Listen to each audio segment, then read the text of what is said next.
Good day, dear students. This is a chess lesson on king safety. This is part 6 of king safety. In this game, I flipped the board so that you can see it from the black's perspective.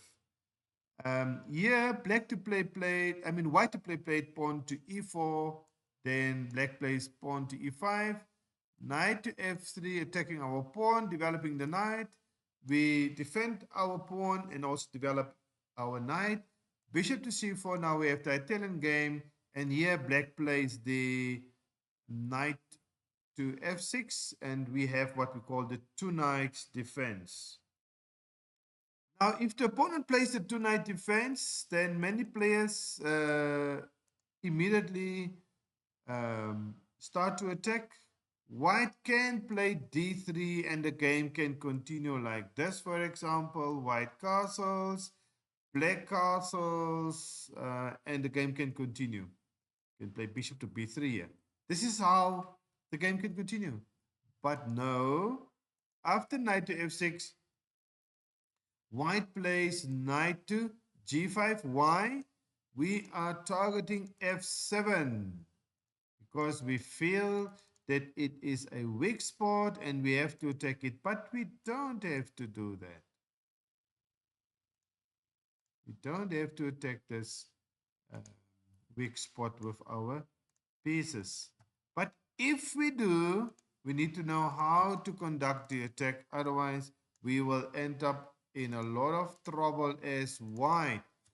So I think one of our players also in 2006 at the Chess Olympiad played this um, uh, Drexler variation of the two knights against black and actually lost the game because he saw it played by another number one champion, and so he wanted to, or he was apparently advised to go and play this. Anyway, this is not how you should play at the Chess Olympiad. You have to be, and if you do, you need to know your stuff. So here, black should push pawn to d5, and then e takes d5, and here comes a move now that I'm presenting to you. I've shown this to my students, to many of my students. And one of my students who is actually coach now had an opportunity to beat a candidate master a couple of years back, and he forgot the line I showed him and missed his opportunity. Of course, the move here is knight to d4 that black can play. And now, if white insists on attacking f7, you give white what they want. You give them the knight fork that they want. You just capture your the pawn on d6. And now, if the knight captures of f7, you, of course, it's a knight fork now because the knight is attacking our queen on d6 and our rook on h8. These two pieces are in trouble now. So what do?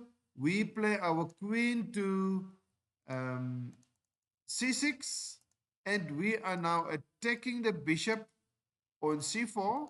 It's in trouble, and we are also attacking the pawn on g2, also in trouble.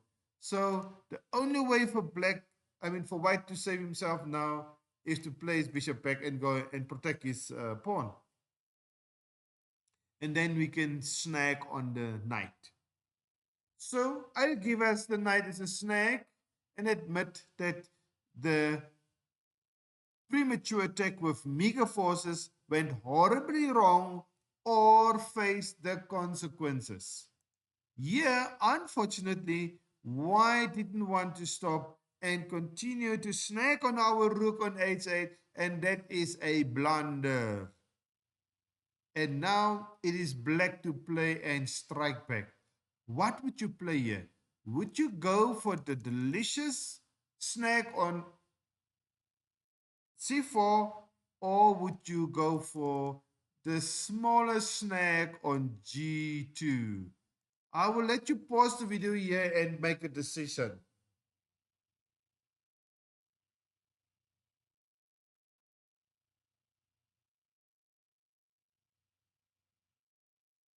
Okay. Oops, daisy. After the knight captures, now we capture the pawn on g2. We don't take the bishop. And now you can see we are attacking this rook and we are attacking here. So the rook cannot move anywhere and we are going to capture with check. And so white is in a lot of trouble. So white moves the rook to f1. And now pause the video again and find check within 2 or a devastating loss of material. You found it wonderful. If not, I am here to show you. So queen to e4 check. You can see we are attacking the king. The king doesn't have space to go now. In big trouble. And now if the bishop goes back to e2, we jump with our knight to f3, and that is checkmate, or as I coined this word, Shach Madarovsky. The king has been checkmated in the center of the board. Do you understand now why we do this? King safety is paramount, and if you develop your pieces, you will not end up in trouble. And this is what happens if you come and attack the opponent with a bishop and knight. The opponent can fight back, and this is how you can lose the game. If, however, the opponent decides to interpose with the queen, then we will capture the queen with our knight. And the opponent will capture back, and we will continue with our development.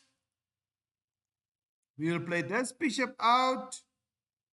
We will play this bishop out, and we will castle to the queen side, and black should win this game very easily.